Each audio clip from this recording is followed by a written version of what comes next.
예, 하나님께서는 세상에 하나님 나라를 건설하기 위해서 우주도 만드시고 또한 에덴도 만드셔서 거기에 누구를 거기다가 보내셨어요? 아담을 만드셔서 또 아담과 하와를 거기 살게 하셨죠. 그죠? 그렇게 했는데 사람들이 어떻게 하기 시작했어요? 사람이 하나님 말씀대로 순종하면서 잘 살아갔나요? 그렇게 안 했다는 거죠. 하나님 말씀대로 살아가지 않고 자기가 주인공이 되고 싶은 거예요. 그래서 마음대로 살기 시작해서 그러면서 인류의 죄가 들어오고 모든 세상은 죄악이 가득한 세상이 되었습니다. 그런데 하나님께서는 이런 세상으로 그대로 가만히 놔두는 걸 원하세요? 그렇지 않으시죠. 이 세상을 다시 하나님의 나라를 건설하고 싶은 하나님의 마음이 있으십니다. 그래서 인류를 향하여서 여자의 후손 곧 메시아가 이 땅 가운데 올 것이다. 하나님께서 메시아를 보낼 것이다 라고 약속을 하셨습니다. 그렇게 해서 이제 아담이 살아가면서 또한 이제 두 아들을 낳고 그 중에서 이제 가인이라는 아들이 밑에 있는 아벨을 돌로 쳐 죽이죠. 그러면서 이제 그때부터 인류는 두 가지 계열로 나뉘게 됩니다. 한 가지 계열은 어떤 계열? 아담과 셋의 계열이죠. 경건한 계열이에요. 하나님 말씀대로 살아가려는 삶이에요. 이들은 어때요? 이들의 특징이 뭐라고 했죠? 업적이 있나요, 삶에? 삶에 특별한 업적이 기록되어 있지 않아요. 근데 그들은 무엇이 하나님께서 관심을 가지셨다는 걸 알 수 있어요? 그들의 삶에서 하나님과의 관계가 어떠냐? 이것에 관심을 두고 계셨어요, 하나님은. 그래서 이렇게 하나님과 친밀하게 살려는 그룹이 아담 셋 계열이었습니다. 반면에 이제 가인 계열은 어떤 사람이었어요? 불경건한 사람들이죠. 그래서 그 사람들의 특징은 뭐라고 했죠? 찬란한 문화를 꽃피웠습니다. 굉장히 업적들을 많이 남겼어요. 그럼에도 불구하고 그 사람들의 삶은 어떻게 돼요? 결국에 심판을 받게 되는 그런 삶을 살게 됩니다. 그렇게 이제 인류가 흐르면서 문제는 하나님의 아들들, 그러니까 하나님의 자녀들, 그런 사람들이 어떤 사람들한테 유혹을 받기 시작해요. 사람의 딸들, 가인의 후손들, 이런 사람들한테 유혹을 받기 시작하는 거예요. 그래서 점점 그쪽 사람들과 친밀하게 지내기 시작하면서 점점 하나님을 떠나기 시작하죠. 그래서 하나님이 그들의 삶이 육신을 따르는 삶이었다라고 얘기합니다. 그래서 세상에는 경건한 삶이 없어지고 죄와 악만 가득한 그런 난무한 땅이 돼버린 거예요. 그래서 하나님께서 인류를 심판하기로 하시죠. 그래서 무엇으로 심판하셨어요? 무엇으로 심판하셨어요? 홍수로 심판하셨죠. 하늘에 있는 궁창 위에 있는 물이 아래로 떨어지고 또한 샘이 있는 물들이 쏟아 올라가지고 온 지구를 다 덮었어요. 근데 거기에서 살아남은 사람이 총 몇 명이다? 8명만 살아남았어요. 그죠? 노아 방주에 탔던 그 8명, 노아와 자식 3명과 아내들과 그렇게 해서 8명만 살아남았고, 그리고 그 노아 같은 경우 이제 하나님 앞에 당대의 의인이고 하나님과 이제 동행하고 완전한 자라는 평가를 받은 삶이죠. 그렇기 때문에 하나님께서 그를 살려주셨어요. 그리고 나서 이제 인류가 다시 번성하기 시작하는데 번성하면서 다시 하나님을 반역하는 쪽으로 다시 가는 거죠. 그러면서 이 일을 주도한 사람이 니무롯이라는 사람이었습니다. 그래서 니무롯이라는 사람은 시날 땅에 있는 평지에 바벨이라는 나라가 세워지는 거예요. 그래서 두 가지 슬로건을 걸고 이 사람이 성과 탑을 쌓으면서 제국 건설을 꿈꿨는데, 첫 번째는 어떤 것이었죠? 보면 온 지면에 흩어짐을 면하자는 거였고, 두 번째는 자기들의 이름을 내지 않은 것이었어요. 이 두 가지가 전면적으로 하나님의 뜻과 대치되는 뜻이라고 했죠. 방향이라고 했죠. 그렇죠? 하나님께서는 온 지구에 하나님의 형상이 편만해지길 원하고, 또한 하나님의 자기들의 이름이 아니라 하나님의 이름을 내기를 원하시는데, 이 두 가지를 그대로 거스르는 모습을 보여줬어요. 그래서 하나님께서 언어를 혼잡게 하시면서 그 땅이 이제 혼잡게 하다라는 뜻으로 바벨이라는 땅이 된 거예요. 여기까지가 창세기 1장부터 11장 내용이죠. 그래서 이제 인류가 계속 이런 식으로 진행이 되다 보면 어떤 일들이 일어날 것 같아요? 결국에는 이게 인류가 소망이 있을까? 점점 인류는 결국 심판으로 가는 것이 아닌가? 이런 인상을 주고 있죠. 창세기 11장까지 내용을 보면. 그런데 하나님께서는 이때 한 사람을 준비하시기 시작하는 거예요. 그래서 그 한 사람을 통해서 인류 구원이라는 위대한 가업을 이루고 하나님의 나라를 이루시기를 원하시는 거예요. 그때 쓰임받은 인물이 오늘 성경에 나온 아브라함이라는 사람입니다. 그 사람은 원래 이제 갈대아 우르라는 지역에서 우상 숭배자 가정에서 태어났어요. 그러니까 아버지 데라라는 사람이 우상을 이렇게 조각하는 그런 사람이었습니다. 성경에는 이제 직업이 나와 있지 않지만 유대인들의 기록에 보면 그런 내용들이 나와 있어요. 우상을 조각하는 사람이었다고 그래요. 근데 이런 사람에게 하나님께서 갑자기 하나님의 영광이 나타난 거예요. 그래서 사도행전 7장 3절에 보면 이렇게 얘기합니다. 내 고향과 친척을 떠나 내가 내게 보일 땅으로 가라. 이렇게 갈대아 우르에서 하나님께서 나타나셔서 아브라함에게 명하시는 거예요. 그리고 나서 이제 아버지를 데라를 설득했겠죠. 그래서 아버지, 저 아무래도 여기보다 저쪽에 딴 땅에 가서 사는 것이 낫지 않겠냐. 이렇게 잘 설득이 되었던 것 같아요. 왜 그렇게 됐는지 모르겠지만, 우리, 이런, 저희 가정 같은 경우도 이제 부산에 살다가 IMF가 터지면서 아버지도, 어머님도 이제 실직이 되면서 제가 이제 설득을 했거든요. 저는 이제 서울에 있는 대학을 가고 싶어서 부모님한테 서울로 가는 게 낫지 않겠냐. 부산에 있어도 굶어 죽고 서울에 있는 거 굶어 죽는 거 거리에 낳는 거 똑같으면 차라리 직장이 조금이라도 많은 서울로 갑시다. 그러니까 먹혔어요. 그래서 가족이 다 서울로 이사 왔거든요. 이 대라도 혹시 무슨 그때 IMF가 터졌나 제가 어쩐 일이 있었는지 모르겠지만 설득이 됐던 것 같아요. 그래서 대라와 함께 결국 가족들이 다 이제 그 지역을 떠나서 엄청 먼 거리까지 이주해 온 거예요. 그러니까 지금의 뭐 이란, 이라크 그쪽 지역에서 이스라엘 근처에 있는 지역까지 왔으니까 어마어마하게 먼 지역이죠. 그곳까지 와서 하란이라는 지역에 머물러 살았어요. 근데 거기서 데라도 죽고 아버지도 죽고 그때 다시 하나님이 아브라함을 부르시고 말씀하셨던 것 같아요. 그게 바로 창세기 12장 1절부터 3절 말씀이에요. 여기 하란에 있을 때 하나님이 갑자기 다시 오늘 말씀하시는 거죠. 근데 보니까 여기에 오늘 말씀을 보니까 여호와께서 아브라함에게 이르시되, 원래 이름은 아브람이었어요. 근데 하나님이 아브라함으로 바꿔주시는데, 아브라함에게 이르시되 너는 너의 고향과 친척과 아버지의 집을 떠나 내가 내게 보여줄 땅으로 가라. 다시 한번 말씀하시죠.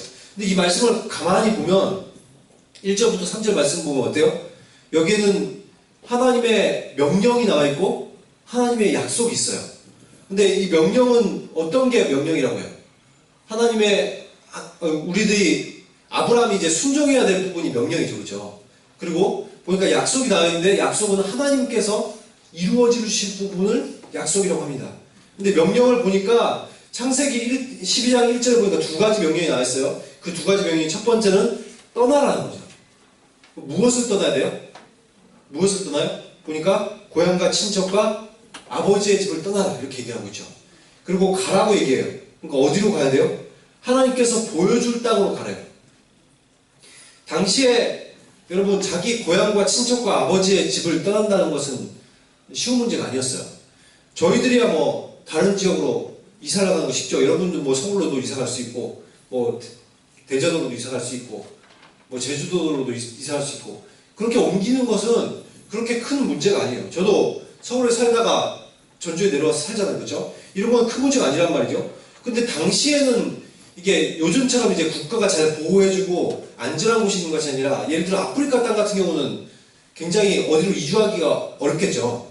거기는 아직도 이렇게 민족 중심의 그런 나라들이 많습니다. 그래서 예전에 저 우간다라는 지역도 두 민족이 있었어요. 두 민족이 있었는데 이게 다수민족이 있고 소수민족도 있었는데 다수민족에서 소수민족으로 이렇게 정권이 바뀌면서 일종의 그런 인종 청소? 이런 것을 했습니다. 그래서 100일 동안에 100만 명이 죽어났어요.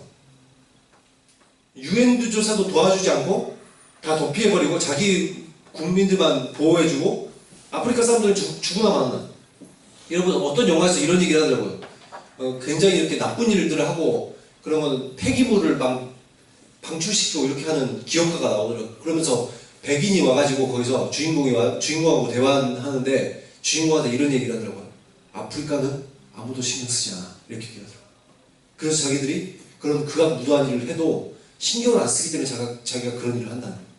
그걸 보면서도 제가 그래 세계가 아프리카에 그런 관심 없지. 아프리카에서 커피나 열심히 추출해가지고 가져가고 다이아몬드나 캐갈 생각만 하지. 아프리카 누가 관심 갖나? 근데 그런 땅들은 아직도 부족 중심의 공동체들이 많아요. 제가 남아공 왕자랑 친분이 좀 있었습니다. 이제 그래서 남아공 왕자랑 제가 다니던 교회 남아공 왕자가 있었거든요. 그래서 원래라면 이제 남아공의 그 한 개의 부족을 이끄는 전체 왕이 될 수 있는 그런 서열 1위였어요. 그런데 그걸 포기하고 이제 목사가 된 친구였습니다. 그래서 이제 거기는 이제 만약에 기독교인이면은 왕을 못 하거든요. 기독교인인데 왕이 되면 주로 이제 그런 뭐죠? 암살 같은 걸 당해요, 잘못하다가. 그래서 그런 거 못하고 정령 숭배 이런 것들이 굉장히 난무한 땅이라서 거기에 부족들은 그래서 그걸 포기하고 이제 그냥 우리나라에 살아요, 그 사람들이. 아프리카 사람인데. 근데 아무튼 그런 부족 중심의 공동체. 예전에는 과거는 훨씬 그게 심했죠. 그럼 부족 중심의 공동체에서 여러분 자신의 고향과 친척과 아버지의 집을 떠난다는 것은 내가 안주할 어떤 공간이라든지 삶의 기반이 될 수 있는 직업, 나를 위협으로부터 보호해줄 수 있는 어떤 울타리, 이런 것들을 다 없애버리는 거하고 똑같아요. 그러니까 이제의 삶은 어떻게 살아야 되는 거예요? 전적으로 하나님을 의지하면서 살 수밖에 없게 되는 거예요. 이런 것을 지금 하라고 하나님께서 요구하시는 거죠. 그러면서 한 가지 하나님께서 또 명령이 나왔는데 두 번째는 뭐라고요? 가라라고 얘기하는 거예요. 근데 가라라고 얘기하는데 여기에 보여준 땅이에요? 아니면 보여줄 땅이에요? 보니까 보여줄 땅이죠. 그럼 이제까지 이 아브라함이 이 땅이 어떤 땅인지 알아요? 몰라요? 몰라요. 모르는데 그냥 하나님께서 앞으로 보여줄 거예요. 그래서 가래요. 여러분한테 누가 내가 뭔가 보여줄 곳으로 너희 가라 이렇게 하면서 하나님한테 나타나셔서 여러분 내가 너희들에게 보여줄 곳으로 가라 이러면 쉬울 것 같아요? 예를 들어서 뭐 어디로 제주도로 가라 아니면 중국으로 가라 이러면 쉽죠. 근데 내가 너희한테 보여줄 땅으로 가라 이런 거예요. 여러분 만약에 남북한이 통일되어 있다고 칩시다. 그래서 여러분이 저 유럽, 아프리카까지 다 걸어갈 수 있다고 쳐보세요. 근데 갑자기 하나님이 나타나가지고 보여줄 땅으로 가라. 그래서 하나님 오늘 어디 갈까요? 근데 중국으로 가라. 그래서 중국으로 베이징까지 갔어요. 하나님 어디 갈까요? 몽골로 가라. 몽골로 갔어요. 하나님 또 어디 갈까요? 이러고 있는데 결국 여러분을 점점 인도하는데 좀 느낌이 안 좋아. 근데 알고 보니까 아프리카로 인도하신 거예요. 아프리카. 그럼 아프리카 인도했는데 여러분을 아까 얘기한 우간다 이런 지역으로 인도한다고 생각해보세요. 거기서 한 민족 안에 들어가서 거기서 여러분 거주해라. 이렇게 얘기하면 여러분 이거는 쉬운 문제가 아니겠죠. 지금 아브라함에게 요구하는 게 이런 것이죠. 전혀 새로운 사람들을 만나고 이제 다른 문화와 직업과 땅과 기후와 언어권 가운데로 인도하시는 이런 것을 지금 하라고 하나님께서 말씀하시죠. 근데 여러분 아브라함이 만약 여기서 하나님의 말씀에 순종하지 않았으면 아무 일도 일어나지 않았겠죠. 그렇죠? 어쩌면 아브라함 같은 사람들이 많이 지금도 있을지 모릅니다. 하나님께서 말씀하시는데 순종을 안 하는 많은 사람들이 있는 거예요. 근데 순종하는 사람은 어떻게 된 거예요? 하나님의 놀라운 축복들이 기다리고 있는 거예요. 아브라함도 마찬가지였습니다. 하나님의 말씀에 의지하여 모험을 시작했어요. 새로운 곳을 개척하기 시작했습니다. 그러니까 하나님은 여러분 결코 자기 백성들을 엉뚱한 대로 인도해서 죽음으로 몰아넣고 그걸 즐기시는 그런 사이코가 아니죠. 그죠? 하나님은 자기 백성을 사랑하시고 복 주시기를 원하시는 분이에요. 그래서 좋은 것들을 약속해 주시는데 그 약속에 보니까 오늘 2절과 3절에 나와 있는 것이 그 약속입니다. 그래서 그 약속을 보니까 6개의 약속이 나와 있네요. 첫 번째 보니까 너로 큰 민족을 이루고 첫 번째, 두 번째는 복을 주고 세 번째 이름을 창대하게 해준대요. 그리고 네 번째 너는 복이 될지라.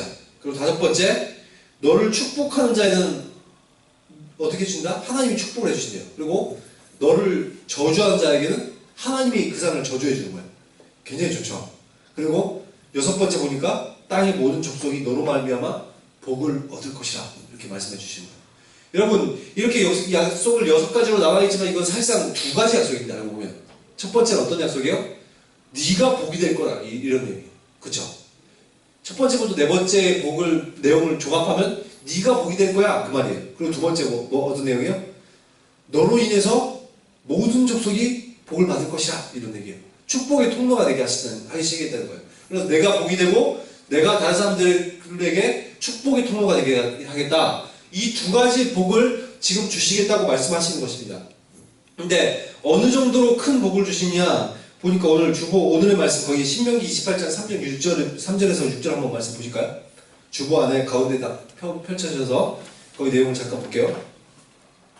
거기 다 함께 읽어보도록 하겠습니다. 시작. 성읍에서도 복을 받고 들에서도 복을 받을 것이며 내 몸의 자녀와 내 토지의 소산과 내 짐승의 새끼와 소와 양의 새끼가 복을 받을 것이며 내 광주리와 떡 반죽 그릇이 복을 받을 것이며 내가 들어와도 복을 받고 나가도 복을 받을 것이다. 그러니까 우리가 어떻게 된다는 거예요?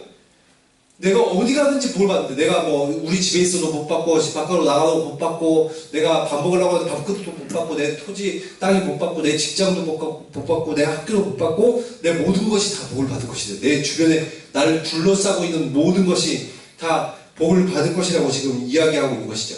근데 여기서 끝나는 것이 아니라 지금 이렇게 뭐 내가 사실상 구원 받은 것만 해도 우리들이 굉장히 감사하잖아요. 그렇죠? 그런데 그것뿐만 아니라 내 삶을 전반적으로 내 삶을 다 복을 주시겠다. 이렇게 약속하시면서 그것뿐만 아니라 여기서 끝나지 않고 어떤 복을 주신다고요? 더욱 놀라운 복을 약속해 주시는데, 내가 너만 복을 주는 것이 아니라 너로 인해서 다른 사람들도 복을 받게 하겠다. 이렇게 말씀해 주신 거예요.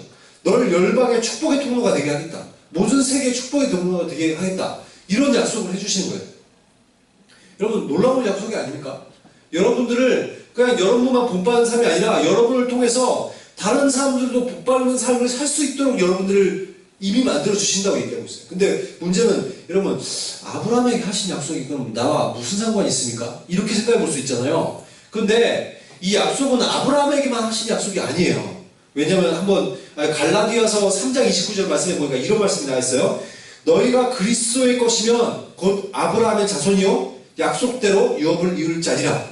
여러분들이 누구 안에 속해 있으면, 그리스도 안에 속해 있으면, 예수님을 믿으면, 그럼 여러분이 어떤 사람으로 세워주시겠다? 아브라함의 자손으로 여러분을 만들어주시겠다는 거예요. 여러분은 아브라함의 아들이 아니에요. 그렇죠? 근데 아브라함의 자손이 되게 해주시겠대요. 그리고 아브라함의 자손은 어떤 삶이라고요? 약속대로 그 유업을 이룰 자예요. 어떤 약속? 창세기 1장에서 3장에서 하신 1절부터 12장 1절부터 3절에 하신 약속. 이 약속을 아브라함 후손에게 주시는데, 이 약속을, 그러니까 누구를 믿는 사람들은, 예수 그리스도를 믿는 사람들은 모두 받게 된다는 거예요. 그러므로 여기에 2절 3절에 나온 약속이 누구의 약속이 되는 거예요? 그러면 누구의 약속이 되는 거예요? 여러분의 약속이 되는 거죠. 그죠? 이제 이것이 내 약속이 된 거예요. 그러면 여러분, 이렇게 하나님께서 놀랍게 약속을 해줬는데, 내 모습을 볼 때는 사실, 여러분 별 볼 일 없죠. 여러분 가운데 뭐, 얼마나 공부를 잘하며, 또한 능력이 있으면 얼마나 있고, 얼마나, 뭔가를 할 수 있으면 얼마나 하겠어요. 그죠? 돈이 있으면 얼마나 있고. 그런데 내 모습은 그래요. 근데 하나님의 약속을 믿을 때 어떻게 된 거예요? 하나님의 약속을 믿으면, 내 삶이 완전히 다른 삶이 나갈 수 있겠죠. 내 힘에, 내 능력에 의지하면 별 볼일 없어요. 근데 하나님의 약속을 믿는다면 내 삶이 얼마나 놀랍게 펼쳐질지 우리가 알 수 있는 거예요. 근데 이렇게 하나님의 약속이 있음에도 불구하고 하나님의 약속을 바라보지 못하고, 그러니까 내 삶이 복이 되고 축복의 통로가 될 수 있는 삶을 살아가지 못하는 많은 사람들이 있습니다. 근데 우리들은 이 말씀을 안다면 이제 좀 믿음의 스케일이 좀 달라야 되지 않을까요? 여러분? 과연 내가 이런 놀라운 삶을 살 수 있을까? 내가 과연 하나님께서 나에게 복을 주실까? 아니면 세상을 변화시킬 수 있는 그런 삶을 살 수 있게 하실까? 우리들이 그런 생각을 하는 것이 아니라 오히려 하나님께서 나를 통해서 놀라운 일들을 해주실 수 있겠구나. 그래서 그 아브라함에게 하셨던 말씀처럼 너는 눈을 들어서 너가 서 있는 곳에서 동서남북으로 바라보라. 이 땅을 너에게 주겠다. 그러면 어떻게 된 거예요? 하나님께서 그 땅을 자손들에게 주셨습니다. 나는 이 땅을 취하게 될 것이구나. 하나님께서 내가 밟는 땅마다 내 땅이 되게 하시겠구나. 이런 확신을 가질 수가 있는 거예요. 그래서 여러분들이 만나는 사람들, 만나는 가정, 그리고 친구, 내가 살고 있는 어떤 도시나 지역과 나라와 모든 열방이 어떻게 되는 거예요? 여러분으로 인해서 복을 받을 수 있는 거예요.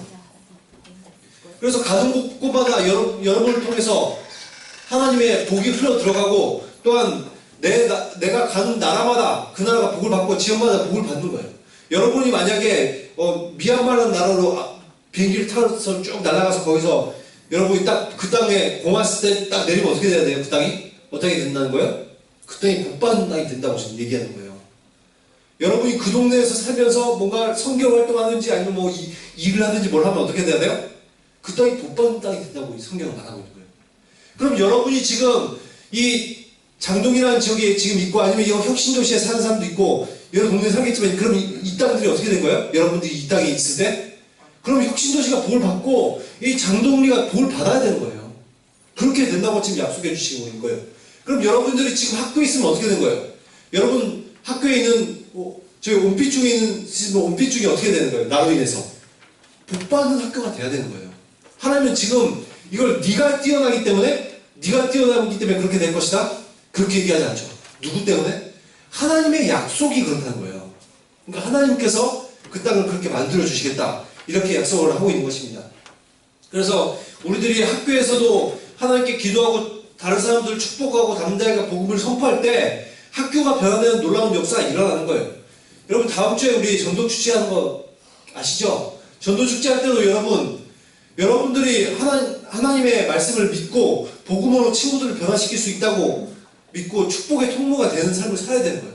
하나님, 저는 정말 내가 밟는 이 땅, 이 학교가 나로 인해서 복받는 학교가 될 수 있도록 인도해 주시옵소서. 그리고 내가 가는 곳곳마다 하나님의 나라가 임하게 하시고, 내가 사람들을 축복할 때, 내 친구들을 축복할 때 저들이 복을 받게 해주세요. 그리고 주님, 제 친구들이 저로 인해서 정말 이런 복된 삶을 알게 되고 저들도 우리와 같은 삶을 살 수 있게 해주세요. 여러분, 이렇게 담대하게 나아갈 때 그 친구들이 복을 받게 되는 거예요. 놀라운 역사들이 거기서 일어나는 거예요. 여러분, 하나님께서는 분명히 우리에게 말씀하시고 있어요. 여러분이 복이 될 거라고. 여러분, 이걸 믿으십니까? 이 복은 물론 우리들이 구원으로부터 시작해요. 그래서 내 삶의 모든 영역이 한 개씩 구원받기 시작하는 거예요. 여러분이 그냥 영혼만 구원받고 끝나는 것이 아니라, 나중에 예수님 오실 때 내가 육체적 부활이 있겠지, 그걸로 끝나는 게 아니라 여러분의 삶에 전반적으로 그런 복이 임하기 시작한다고요. 삶이 변혁되기 시작한다고요. 그리고 그것으로 끝나는 것이 아니라 여러분을 통하여서 여러분 주변 사람들이 복을 받게 된다고, 여러분을 축복의 통로로 세우셨다고 성경은 말하고 있어요. 여러분, 오늘부터 하나님의 약속을 믿고 여러분이 그런 약속대로 살기를 소망할 때, 그리고 주님, 정말 이런 삶을 살 수 있게 해주세요, 이런 마음으로 여러분들이 살아갈 때, 그러면은 여러분은 조만간 하나님께서 이루시는 놀라운 일들을 하나씩 보게 될 거예요. 그래서 우리들이 이제 다음 주에 전도 축제도 있는데, 그때도 여러분 이제 내가 저 사람들을 향한 축복의 통로가 되어야겠다, 이런 마음으로 지금 그 사람들을 내가 만나는 친구들, 제가 이야기할 때 그 친구들의 마음을 변하게 하시고 예수님을 영접할 수 있는 기회가 생길 수 있도록 인도해 주세요. 그렇게 할 때 다음 주에도 여기에 다른 친구들이 온다면, 그래서 복음을 듣는다면 그 친구들도 그런 삶을 살 수 있게 되는 거예요. 그래서 우리들이 이렇게 내가 복이 될 뿐만 아니라 다른 사람들에게도 복을 줄 수 있는 축복의 통로로서의 삶을 살아갈 수 있는 저와 여러분이 되시길 예수 그리스도의 이름으로 축원합니다.